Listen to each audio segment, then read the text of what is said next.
जानवर, लेकिन ना उसके पीछे एक बहुत फोकलोर कहानियाँ, किस्से कहानियाँ जुड़ी हुई हैं। तो किस्से कहानियों के थ्रू आप उसके कैरेक्टर को बताते हैं। मतलब जैसे होता है ना कि हम बोलते हैं कि अरे वो तो पत्ते के पीछे भी छुप जाता है, उसकी तो पूंछ बहुत लंबी होती है, वो तो कहीं से भी अटैक करता है। तो ये उसके कैरेक्टरिस्टिक्स हैं जो जिनको मैंने लिया और वो अपने जो फिल्म के किरदार हैं उनको मैं डाल के और उस कहानी को एक कैरेक्टर के थ्रू, एक कैरेक्टर की जो जर्नी होती है, उसका जो ग्रोथ होता है, मतलब अगर आप मैं इंसान की बात करूँ तो एक बच्चे से लेके जो इंसान बड़ा बनता है, तो वो एक जर्नी है। उस जर्नी में वो अलग अलग सिचुएशंस, अलग अलग कैरेक्टर्स, अलग अलग चीज़ों से जूझता है और उससे वो कैसे उभर कर आता है, उसकी कहानी है। In So, in so as a young director, Anoop sir थे on board, Raj Babbar sir थे और सतीश कौशिक जी, कैसा एक्सपीरियंस रहा एज ए डायरेक्टर? थोड़ा सा उस बारे में बताइए, और क्या कभी इंटिमिडेट हुए या फिर नर्वस हुए, अगर शेयर करना चाहे उसके बारे में। तो देखिए, इनिशियली तो मैं इंटिमिडेटेड था, मुझे लगा कि भाई बहुत सोच समझ के बोलना पड़ेगा, बिकॉज ये लोग तब से काम कर रहे हैं जब शायद मतलब मैं छोटा सा बच्चा था। बट एक चीज़ आई थिंक जो मुझे लगता है, जो जिस चीज़ से मैं ब्लेस्ड हूँ कि तीनों एक्टर्स लाइक तीनों, अगर मैं वैसे तो वो शब्द नहीं यूज़ करना था लेजेंडरी या वैसे, बट तीनों एक्टर्स इतने पैशनेटली फिल्म में जुड़े और इतना बढ़िया तरीके से उन्होंने कोलैबोरेट किया, जैसे मान लो मैं अपने कॉलेज में जब हम लोग नाटक और ये चीज़ें करते थे वैसा कोलैबोरेशन लगा। तो एक पॉइंट के बाद इंटिमिडेशन ये चीज़ें अपने आप गायब हो गई। एंड आई थिंक उसका इस जैसी ये फिल्म बनी है उसको बनने में बहुत बड़ा योगदान हुआ, क्योंकि मैं एट ईज हो गया। बट उसका मतलब ये नहीं था कि उनने मुझे छोड़ दिया, कि वो नहीं था कि जाओ जो करना है जी लो अपनी ज़िंदगी, ठीक है, वो नहीं था। ऑब्वियसली कुछ जगहों पे अपने एक्सपीरियंसेस, अपनी चीज़ें वो अपने साथ शेयर करे। तो उस कोलैबोरेशन से जो प्रोजेक्ट बना है उसे मिर कहते हैं। अनूप सर, आपसे जानना चाहूंगा, जब भी आप स्क्रीन पे आते हैं लोगों को एक नया सरप्राइज मिलता है किरदार को लेके स्पेशली। थोड़ा सा बताइए, जब आपको ऑफर किया गया इस किरदार के लिए क्या रिएक्शन था आपका? अगर थोड़ा सा अगर किरदार के बारे में हमारे ऑडियंस को बताया। सी एज एन एक्टर मुझे लगता है कि हर एक्टर की कोशिश यही होती है कि वो कुछ अलग अलग करता रहे, ताकि ऑडियंस का भी थोड़ा इंटरेस्ट बना रहता है उस एक्टर में। क्योंकि एक्टिंग में इस वक्त इतना ज़्यादा एक I won't say chaos, but yeah there are so many actors around you and good actors around you. उनके बीच में अपनी जगह बनाने के लिए, अपनी पहचान बनाने के लिए कि आपका काम स्टैंड आउट हो, आपको हमेशा कुछ ना कुछ ऐसा करना पड़ेगा कि लोग आप पे नज़र रखें कि यार वो नज़र, अरे यार हाँ ये एक्टर एक देखा था। अगर आप नॉर्मल कुछ काम करते रहेंगे या एवरेज काम करते रहेंगे तो आप शायद नोटिस नहीं होंगे, क्योंकि बहुत सारे एक्टर्स हैं आपके आसपास। तो मेरी भी कोशिश यही चल रही थी कि यार कुछ ऐसे इंटरेस्टिंग रोल्स ऑफर हों जो मैं पिछले 3-4 साल से, starting with Atul Sabharwal's class of 83, या फिर अली अब्बास के साथ तांडव, या बीच में एक खाकी किया नीरज पांडे के साथ। तो ऐसे करते करते इसी प्रोसेस में ये फिल्म आई सामने, मिर्ग। और इनकी सबसे अच्छी बात ये थी कि इसमें कुछ डिस्कशन नहीं था। इसमें ये था कि ये स्क्रिप्ट है हमारी, ये कहानी है और हम आपको इस रोल के लिए सोच रहे हैं, और ये स्क्रिप्ट है, अब आपको मेल कर दी है, अब आपको पढ़ना है और इसको डिसीजन लेना है कि आप ये फिल्म करना चाहते हैं नहीं। तो एक क्लैरिटी थी कि ऐसा नहीं था कि आप नरेशन सुन रहे हो और फिर रोल कुछ अलग लग रहा है, और फिर जब स्क्रिप्ट पढ़ी तो पता लगा आपका रोल कुछ और है। तो क्लैरिटी बहुत थी क्योंकि स्क्रिप्ट आ चुकी थी हाथ में विद डायलॉग्स। और जब मैंने पढ़ी तो मेरी तरुण से बात हुई, और कोइंसिडेंटली तरुण फिर बॉम्बे में भी थे। सो स्क्रिप्ट पढ़ने के बाद मैंने इनसे मीटिंग भी कर ली। तो स्क्रिप्ट पढ़ते ही मैं ये डिसाइड कर चुका था, क्योंकि ये एक ऐसा रोल था जो मेरी उस चॉइस में फिट होता था कि जहाँ लोगों को मैं एक थोड़ा सा सरप्राइज दे सकता हूँ कि हाँ यार ये अनूप ने कुछ अलग किया है, यार ये कुछ अलग, he is trying something different now, different look, different genre. पूरा सेटअप जो है, उसका बैकड्रॉप जो है कहानी का, बिल्कुल अलग सा है। सो मुझे ज़्यादा वक्त नहीं लगा इसको हाँ करने में। राज सर के साथ एक फैमिली कनेक्शन तो शेयर करते ही आप, लेकिन ऑन सेट किस तरह का माहौल रहता था? उनके साथ कैसा एक्सपीरियंस रहा प्रोफेशनली, अगर कुछ शेयर करना चाहे आप? मैंने पहले भी उनके साथ एक फिल्म की है जिसका नाम है शीन, जो अशोक पंडित साहब ने डायरेक्ट की थी। That was almost like 15-20 years back. तो मैं उनके साथ स्क्रीन तो पहले भी शेयर कर ही चुका हूँ। दूसरा, we are from the same institute, वो मेरे सीनियर रहे हैं, बहुत बहुत ज़्यादा सीनियर रहे हैं नेशनल स्कूल ऑफ ड्रामा में। लेकिन ये ज़रूर है कि चूँकि वो भी एक प्रोफेशनल एक्टर हैं, तो सेट पे जब हम कैमरा के सामने होते हैं तब ऐसा कोई वो नहीं होता कि अरे फैमिली सीनियर जूनियर, वो कुछ नहीं होता। जो रोल है, जो किरदार आप निभा रहे हैं, आपका सारा फोकस और ऑनेस्टी उस कैरेक्टर के साथ होती है।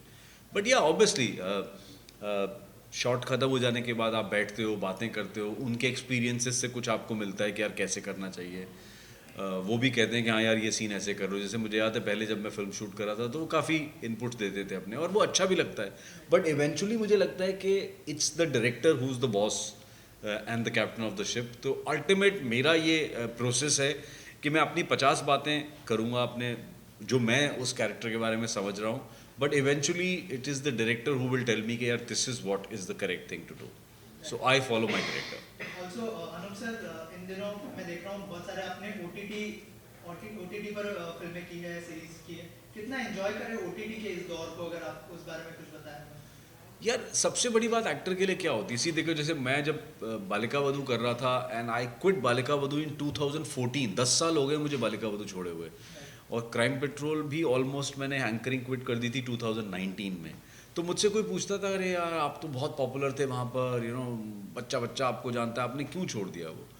ऐसा छोड़ा इसलिए नहीं है कि मुझे कोई प्रॉब्लम हो रही थी या क्या होता है कि जब आप एक ऑनगोइंग सीरीज़ में काम करते हैं तो यू प्ले वन कैरेक्टर, वो कैरेक्टर पॉपुलर हो जाता है, फिर वो शो 1 साल 2 साल के लिए चलता है। तो आपने उस कैरेक्टर को बनाने के लिए एक तैयारी की, वो रोल बन गया ऐसा। अब से फॉर एग्जांपल बालिका वधू, अब आप पॉपुलर हो गए, लोग आपको बहुत पसंद करते हैं, लेकिन आप एज एन एक्टर कहीं ना कहीं एक सर्टन पॉइंट तक जाकर आके रुक जाते हैं, बिकॉज सेम रोल है, सेम एक्टर्स हैं आपके आसपास, सेम डायरेक्टर है, कहानी का ट्रैक जो है वो थोड़ा ऊपर नीचे होता रहता है, लेकिन वो सेम एक पैटर्न को फॉलो करता है। आप सेम सेट पे जाते हैं, आपके सेम कपड़े पहन रहे हैं, सेम आपका लुक है, तो कहीं ना कहीं आप थोड़े से कॉम्प्लिसेंट हो जाते हैं कि अरे यार ठीक है यार, अब मैं तो आता ही है, मुझे वो रोल सेट हो चुका है।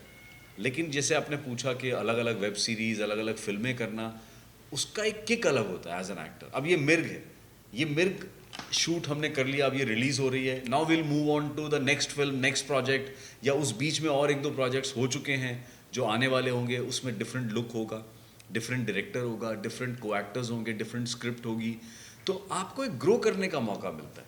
अब कल को तरुण एक नई फिल्म बनाएंगे, अगर इन्होंने हमें कास्ट किया उस फिल्म में भी, तो एक नया सेटअप होगा, नई दुनिया होगी उस फिल्म की नई कहानी होगी, हो सकता है उस फिल्म में लुक भी बिल्कुल अलग हो। तो वो जो एक्साइटमेंट होता है ना हर एक नई चीज़ को ज़ीरो से बनाने का, वो बहुत मज़ा आता है, और मेरी कोशिश यही है कि मैं अब यही करता रहूँ तो बेहतर होगा। श्वेता, आपसे जानना चाहूँगा जो है कैसा एक्सपीरियंस रहा as an actor? Anup sir है फिल्म के अंदर, राज सर है, सतीश सर की लास्ट पिक्चर है, one of the last picture, क्या कहना चाहेंगे आप उस बारे में? मतलब इससे बढ़िया एक्सपीरियंस तो हो ही नहीं सकता था। I consider my self very lucky कि पहली ही फिल्म में एज एन एक्टर मुझे इतने मतलब एक्सपीरियंस आर्टिस्ट के साथ काम करने का मौका मिल रहा है जिनको मैंने देखा है। मतलब I have always admired their work. सिर्फ ऐसा नहीं है कि लेजेंड्स इतने साल से काम करें, it's not just that, I actually admired their work. मतलब अनूप सर को मतलब सब लोग क्राइम पेट्रोल वगैरह बोलते हैं, बट मैंने सर को फिजा में देखा है, हथियार में देखा है, प्रकाश झा की इतनी सारी फिल्मों में देखा है, राज सर को हम लोग देखे, सतीश सर का मतलब we been such big fans of them. तो उनके साथ काम करना बहुत मैजिकल था कि मतलब I could believe it for a certain time कि yes this is my first film and I am working with them. तो हर सेकंड, हर लम्हा जो हमने सेट पे बिताया है, मैंने सिर्फ सीखा ही है। मतलब अभी भी मैं सर के साथ इंटरव्यूज वगैरह भी बैठता हूँ, जैसे keep observing him and things like that, because one should do that. मतलब मैं भी FTI से हूँ, हाँ, वहाँ हमने यही सीखा है कि एज एन एक्टर आपको हर सेकेंड कुछ ना कुछ आपको लाइफ से भी सीखने को मिलता है। तो एक बहुत अच्छी अपॉर्चुनिटी थी जिसको आई होप मैं जितना बुना सकता था उतना बुनाया। और किरदार के बारे में अगर थोड़ा सा हमारे ऑडियंस को बताएं, कौन से किरदार में नजर आने वाले? देखिए, मेरा किरदार का नाम अनिल है, और वो एक लड़का है जो एक तरीके की दुनिया में आता है, और उस दुनिया में कैसे वो अपने आप को सरवाइव भी करा रहा है, कैसे उसके अंदर कुछ चेंजेस आते हैं, और कैसे वो उन चेंजेस को अपना के आगे बढ़ता है कहानी में। कहानी उस बारे में। और अनिल का किरदार अनूप सर के कैरेक्टर के साथ, जिनका नाम बुलडोजर है, सतीश कौशिक के कैरेक्टर के साथ रवि, और भाई साहब जो राज सर प्ले कर रहे हैं, उनके कैरेक्टर्स के साथ एक लाइन में चलता है। मतलब एक पूरा फिल्म का जो ग्राफ है वो उसके साथ चलता है। तो इंटरेस्टिंग कैरेक्टर है, काफ़ी चैलेंजिंग भी था, बट बहुत मज़ा आया, और आई होप ऑडियंसेस को भी उतना ही पसंद आएगा। राइट सर जैसे श्वेता आपने कहा कि हर एक कैरेक्टर की एक अच्छी लाइन है, तो हर कैरेक्टर को जस्टिफाई करना बहुत ज़रूरी था, जितना कि मैं ट्रेलर से समझ पाया हूँ। थोड़ा सा बताइए कि सब किरदार के लिए सबके साथ और सबको उस किरदार में जस्टिफाई करना कितना चैलेंजिंग था आपके लिए एज अ डायरेक्टर, अगर कुछ शेयर करें उस बारे में। देखिए, जहाँ तक फिल्म की बात रहती है तो मैं हमेशा मेंटेन करता हूँ कि मेरे लिए सबसे इम्पोर्टेंट जो होता है वो कैरेक्टर्स होते हैं। आप कुछ भी कर लीजिए, अगर आपके कैरेक्टर्स इंटरेस्टिंग नहीं है, मतलब आप अपने आसपास देखिए, अगर इस कमरे से लोगों को हटा दिया जाए तो कुछ नहीं है, टेबल चेयर इट डजंट, मतलब इसका कोई वैल्यू नहीं है। तो किरदार मेरे लिए बहुत इंपॉर्टेंट थे। दूसरा, मैं एक चीज़ जो मेंटेन करता हूँ कि जितने भी किरदार हैं इस फिल्म में, उनको आप काफ़ी लेयरिंग के साथ देखेंगे। मतलब मैं कैरेक्टर्स को ब्लैक एंड वाइट में नहीं देखता हूँ कि अच्छा आदमी है बुरा आदमी है। आई थिंक सब में अच्छाई होती है और सब में बुराई होती है। वो डिपेंड करता है वो किस सिचुएशन में किस चीज़ को अप्लाई करते हैं। जैसे अगर आपने टीज़र देखा हो तो बात होती है हंटर और हंटेड की, लेकिन दोनों में फ़र्क एक मात्रा का है, और वो मात्रा कहाँ कब लगती है कब हटती है ये लाइफ ही आपको बताती है मूवमेंट पे। तो मैंने किरदारों को बेसिकली उस तरीके से कोशिश करी जस्टिफाई करने की। बाकी आई थिंक जितना भी ऑन पेपर आप कर लें, जितना भी आप लिख लें, जितना भी आप कर लें, जब जो उस कैरेक्टर में लाइफ ब्रीथ करता है वो एक्टर होते हैं। और वो एक्टर जो मैजिक लेकर आते हैं वो ना मैं पन्नों पे लिख सकता हूँ, ना मैं वहाँ बता सकता हूँ। वो कुछ चीज़ें होती हैं जो छोटे नुआंसेस जो उस कैरेक्टर को लाइवली बनाते हैं। तो जैसे आपने मैजिक की बात की, तो सतीश सर की वन ऑफ ये लास्ट फिल्म है, आप भी एक कनेक्शन शेयर करते हैं, हालांकि स्क्रीन यहाँ पे कनेक्शन नहीं है फिल्म के अंदर, लेकिन क्या कहना चाहेंगे कितना इमोशनल होता है। हमने देखा कि जब भी वो स्क्रीन पे आ रहे हैं, एक जो है कनेक्शन ऑडियंस के साथ बनता है उनका। थोड़ा सा बताइए, वो फिर इमोशनल हो, कॉमेडी हो और एक्शन भी किया है इस फिल्म के अंदर, अगर थोड़ा सा बताएं। आप दोनों से जानना चाहूँगा मैं कि कितना इमोशनल होता है सतीश सर को याद करते हुए स्पेशली। देखिए, मैंने तो पहली फिल्म करी डेब्यू, और पहले एक्टर जो ऑन बोर्ड थे वो सतीश सर थे। उन्होंने मतलब 2 घंटे में पढ़ के स्क्रिप्ट को हाँ कर दिया। तो मेरे लिए तो ये बहुत बड़ी बात थी। In fact through out the journey he is been very supportive. मतलब उन्होंने सीधा बोलते थे तुझे क्या चाहिए, तुझे क्या करना है। बहुत पैशनेटली वो काम करते थे। इनफैक्ट आपने एक्शन की बात करी तो मेरे लिए बहुत इंटरेस्टिंग था कि हम शूट पे गए, आपने उनको ट्रेलर में देखा होगा 2 गन्स लेकर। तो मैंने वो 2 गन्स का शॉट आया, मुझे लगा सतीश सर हैं 80s से काम कर रहे हैं फिल्मों में, इनको तो आता ही होगा। इसमें आप नए एक्टर के साथ पूछते हैं कि अच्छा सुनो तुम्हें गन चलानी आती है कैसे, तो मैंने कहा इनके साथ ज़रूरत नहीं है। तो मैंने जाके उनको गन पकड़ाई, वो कह रहे तरुण ये चलाऊँ कैसे। मैं कहा चलाऊँ कैसे सर, मतलब आपको तो आती ही होगी ना। कह रहे बेटा मैंने आज तक कभी गन चलाई नहीं है, मेरे एक फिल्म में गन हाथ में थी, मैंने चलाया कुछ नहीं है। तो मेरे लिए भी वो एक रेवलेशन था कि इमेजिन करिए इतने डेकेड से आप इंडस्ट्री में हैं, लेकिन फिर भी चीज़ें हैं जो थोड़ा यूटिलाइजेशन नहीं हुई है या किसी ने एक्शन रोल में देखा नहीं। और अगर आप करते देखेंगे, आपने ट्रेलर में भी जितना देखा होगा वो मज़ा ही आया उनको देख के, सो या मतलब दूसरी यही चीज़ है कि लाइक इमोशनली अगर मैं देखूँ तो मैं उनको ये फिल्म दिखाना चाहता था। और इनफैक्ट मेरी लास्ट तक उनसे बात हुई थी, वो पूछते थे कब कंप्लीट हो रही है, कब कंप्लीट हो रही है। मैंने कहा सर बस हो रही है, मैं बॉम्बे आऊँगा तब आपको दिखाऊंगा। तो वो एक चीज़ है जो आई थिंक क्या बोलेंगे, वो अधूरा छूट गया और वो नहीं हो सकता। बिकॉज अगर वो अब देखते कि ये फिल्म थिएटर पे रिलीज़ हो रही है तो आई थिंक वो काफ़ी खुश होते, because that is where he really wanted every film to go. So I think sir screen तो आपने शेयर नहीं की, लेकिन हमको पता है बहुत करीबी कनेक्शन शेयर करते हैं आप, जो है उनके घर पर थे जब हम लोग कवर कर रहे थे। अगर कुछ कहना चाहे आप, जूही मैम वहाँ पर ही थे, क्या कहना चाहेंगे सर। ये बड़ी अजीब सी सिचुएशन होती है ना कि आप किसी इंसान से कल शाम तक मिल रहे हो और अगले दिन सुबह ऐसी खबर आती है, तो झटका तो बहुत लगता है। और उनके अंदर आप वहाँ थे तो आपको पता ही है कि कितनी भीड़ थी सुबह 7 बजे से और शाम तक वहाँ पर घर में कितनी भीड़ रही। आई थिंक यही था कि he was a likeable person. उनको नापसंद करने वाला मैं नहीं जानता हूँ किसी को जो ये कहता हो यार सतीश कौशिक करे यार कैसा। मुझे लगता है कि हर इंसान जो उनसे टकराया है ऑफ स्क्रीन ऑन स्क्रीन, वो उसने उनको पसंद ही किया। उनके अंदर एक ज़बरदस्त लाइकेबल क्वालिटी थी। तो अब ये क्या कहूँ, ये वक्त की बात है कि वो हमारे साथ नहीं है। मतलब हमें तो बहुत अजीब सा लगता है। हम तो मजाक करते थे यार कि सतीश जी अगर होते यहाँ इंटरव्यूज़ में हमारे साथ तो कितना मज़ा आता। वो मतलब इंटरव्यू का में 50 किस्से और सुना के हमारे इंटरव्यू को एंटरटेनिंग बना देते। किससे बहुत थे। But I think it's completely our loss. So we just hope कि ऑडियंस को उनका एक और एस्पेक्ट एज एन एक्टर देखने को मिले, क्योंकि वो हमेशा इस फिल्म के बारे में यही कहते थे मेरे में कि यार मैं अब अलग रोल कर रहा हूँ यार, बिल्कुल अलग टाइप का रोल है ये मेरा। तो और उनकी कोशिश भी यही रहती थी कि अलग अलग रोल करूँ। राइट। ऑल्सो आप लोगों ने हिमाचल में शूट किया, अगर थोड़ा सा वहाँ का एक्सपीरियंस बताएं कि कैसा एक्सपीरियंस रहा उस प्लेस का, हिमाचल का स्पेशली। बहुत बहुत अच्छा सिटी है वहाँ का। यार मेरे साथ इन्होंने दिन में शूटिंग ही नहीं की। मैं तो बहुत घूमना चाहता था, बिकॉज हिमाचल एक ऐसा स्टेट है जो खूबसूरती के मतलब नंबर 1 उसमें आता है कैटेगरी में। लेकिन शूटिंग के दौरान तो ये हालत था कि मेरी शूटिंग शुरू होती थी शाम को, मुझे 5-5:30 बजे मैं रिपोर्ट करता था। By the time I come back to the hotel, तब तक सुबह के मतलब हल्का हल्का सूरज निकलने शुरू हो चुका था, लेकिन रात भर की थकान, पूरी नींद लो बिकॉज आपको फिर उठ के 5 बजे जाना है। तो मैं वो दिन वाली ब्यूटी ज़्यादा एंजॉय नहीं कर पाया इस शूट के दौरान। लेकिन हाँ ये ज़रूर है कि बाकी के मतलब मेरे साथ नहीं है वैसे सीन्स, लेकिन बाकी बहुत खूबसूरत है। इनफैक्ट ट्रेलर में आपने देखा होगा इतनी खूबसूरत एक लेक है जो पूरा नीला आसमान और जो एक विजुअल क्रिएट होता है।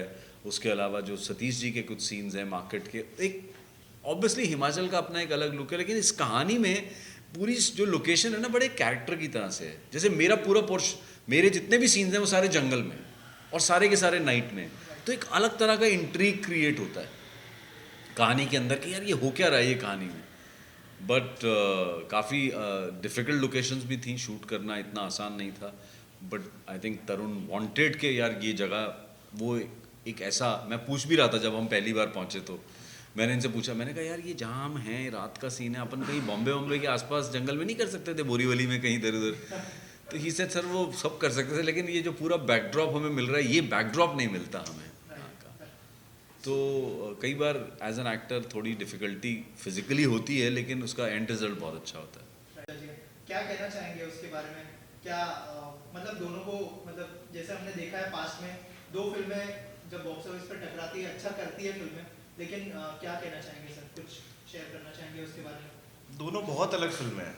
लाइक उनका अगर सेम भी होती ना कहीं किसी भी लेवल पे, तो शायद मैं बता पाता, बट आई थिंक आप भी सर एग्री करेंगे। हाँ मतलब हम अपनी फिल्म को अंडर एस्टिमेट नहीं कर रहे हैं, लेकिन हमारा कोई कंपटीशन ही नहीं है। मतलब एक होता है ना कि भाई लगान और गदर नहीं रिलीज हो रही है एक दिन में, लेट्स बी प्रैक्टिकल, कि ऐसा नहीं हो रहा है कि मतलब एक तरफ लगान है और एक तरफ गदर है और सेम डे रिलीज हो रही हैं, या फूल और कांटे और लम्हे एक दिन रिलीज हो रही हैं जो हम सुनते आए हैं पास्ट में।